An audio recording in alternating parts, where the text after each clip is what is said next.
She never hit me again. Now the story. This happened when I was 8 or 9. For context, I am in my 40s now.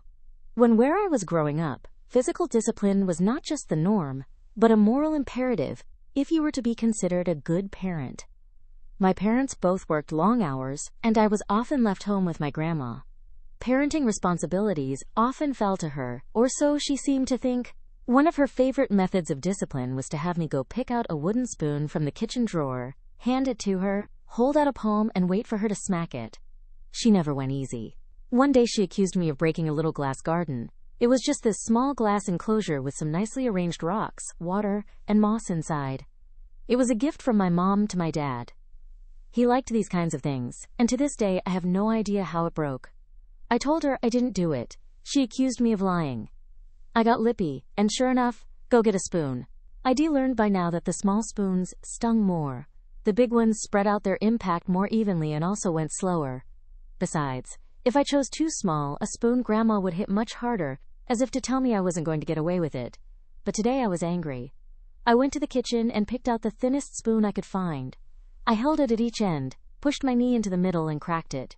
Then I fit the wooden splinters together as best I could before going back into the next room and handing her the sabotage spoon. She didn't notice. It didn't help that her glasses were as thick as her thumbs. She did notice it was a thin spoon, however. She also noticed the dirty look I gave her the first time I'd ever dared be so brazen. She saw red. She took a mighty swing, and the spoon broke in half. I put on an Oscar-worthy performance, wailing at the top of my lungs. I ran to my room and stayed there. She didn't chase me. Later, when my parents got home, I overheard her distraught, telling them I had no idea I'd hit him that hard. I don't know what came over me. I am sorry, Christ have mercy. That was the last time I ever got the wooden spoon, and also the last time she ever hit me, full stop. Although I overheard her apologize to my parents, she never apologized to me, so I let her feel guilty about that for the rest of her life, never telling her what I'd done. It would be another 30 years before I'd finally tell my own parents, this my earliest and longest held secret. Love ya, Grandma.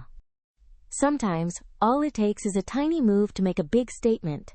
What's the smallest thing that made the biggest impact for you?